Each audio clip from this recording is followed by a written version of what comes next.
What's good, everybody? It's your boy JCG. Welcome back to the lounge. Say, we haven't talked about Mortal Kombat in a while, have we? That's because, well, there's not much going on with the Mortal Kombat franchise as of right now. Back in May, it was announced that Mortal Kombat 1 Definitive Edition was the final version of that game, and there will be no more future content plans for MK1 going forward. I won't discuss the woes of Mortal Kombat 1, because to be honest, I still don't have the game.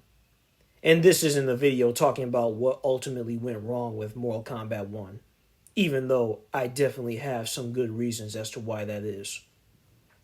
NRS is moving on to their next project, whatever that may be.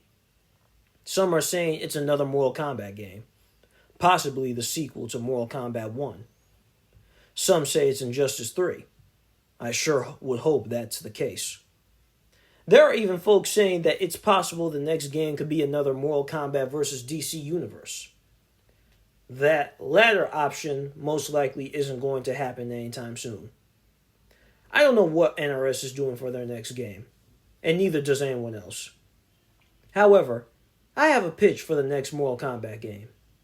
And this game doesn't necessarily need to be made by NetherRealm Studios, because there are rumors going around that Sony intends on buying WB, which means they could get the gaming IPs as well, which includes MK. Don't know if that'll actually happen, or if it even should happen. Regardless, I still think my idea would be perfect. Because maybe it's time this franchise did something different and gave us a bit more variety. What if, just maybe, we could get a spiritual successor to Mortal Kombat, Shaolin Monks, which came out all the way back from the PS2 era. You guys, how about instead of another fighting game, we expand the MK series into some other genres, and we do a single-player hack-and-slash action game? Now, why this idea? Well, because despite middling efforts in the past, Mortal Kombat is the type of franchise that, unlike other fighting game franchises, has actually done really well in other mediums outside of just the fighting game scene. It's the only fighting game right now that has surpassed just being known as a fighting game, or a video game in general. Mortal Kombat has had multiple movie and television adaptations, both live action and animation, a bunch of comic books, and even games in different genres. Of course, you can say the same for other franchises like Street Fighter or Tekken, but they haven't had a lot of success in other entertainment mediums outside of their mainline video games. But that's a whole conversation for another time. Mortal Kombat's attempts at other types of games in the past have ranged from terrible to pretty good. Games like MK Mythology's Sub-Zero and Special Forces have been laughed at for how garbage they are. But there is one spin-off game that has stood the test of time, and is easily one of the more memorable Mortal Kombat games from the PS2 and original Xbox era: Shaolin Monks. A platforming beat-em-up style game that implements some classic Mortal Kombat stuff like air combos and fatalities. Despite not being a traditional fighting game, this game was a hit with MK fans. You could play as Liu Kang or Kung Lao, and as a bonus for completing the game, you can choose to go through levels as either Sub-Zero or Scorpion. Fun fact, this game was meant to get a sequel where it would be centered around the two iconic ninjas, naming it Ice and Fire, or Fire and Ice. Unfortunately, this didn't come to fruition. Regardless, this game itself gives us a foundation. Let's craft a single-player action game where you can play as Scorpion and Sub-Zero. The game will be centered around them exclusively. That being said, we could squeeze some other fan-favorite Mortal Kombat characters in here to give the game some variety. Hanzo Hasashi Scorpion and Kuai Liang Sub-Zero will be the two main playable characters, but we can add 5 other characters that can be unlocked through playing the story. And I propose these 5 other characters to be the Thunder God Raiden, Kitana, Jade, Liu Kang, and Kung Lao. That's 7 playable characters total in the base game. And you know what? Let's make it 8 playable characters.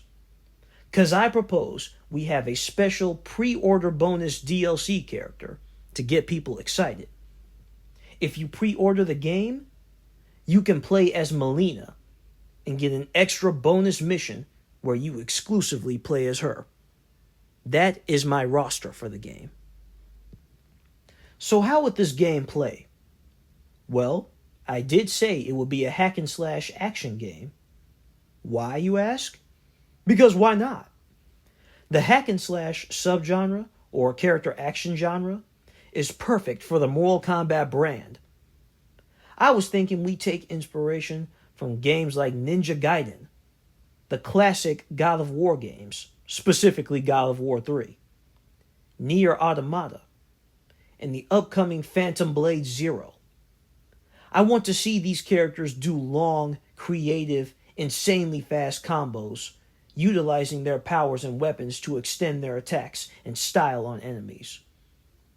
Picture this.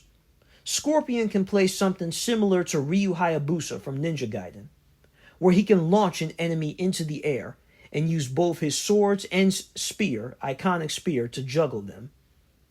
Or Sub-Zero can do this sick ground combo that can end with the special Ice Wave attack and sends enemies flying. Or Kitana can literally juggle her opponents with her fans, and the player can do these continuous air combo strings that rank up your style meter. This is why I mentioned at the beginning that NRS doesn't necessarily need to be the sole developers of this game.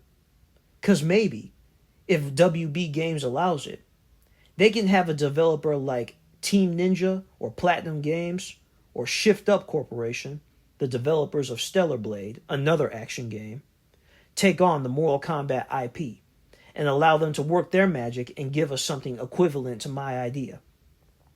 After all, those devs have experience in action games. So why not let them make it? That's probably asking for too much. But hey, a dude can dream, can he? And that, my friends, is my pitch for a Mortal Kombat single-player character action game. Like I said, I don't know what NRS has next in store.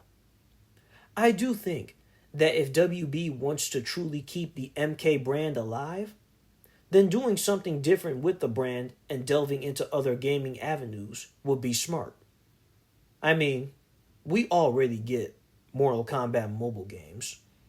The least they could do is give us a spiritual successor to one of the franchise's most underrated spin-off games. As for the FGC side of things, I have my own idea for how they should do the next fighting game. However, if or when the time comes, that is a video that I will probably make for another day. But thank you guys taking the time for watching this video today. I appreciate it. Tell me what you think in the comments below. What do you want to see from NRS next? A sequel to MK1? A spin-off game like what I just pitched? Or do you think Mortal Kombat vs. DC Universe could actually happen? Probably not, but let me know in the comments. And if you enjoyed this video, give it a thumbs up and subscribe to join the lounge so we can talk about Mortal Kombat and other fighting game related stuff. Again, thank you guys so much for watching, and I will see you guys next time. Until then, God bless. I'm out. Deuces.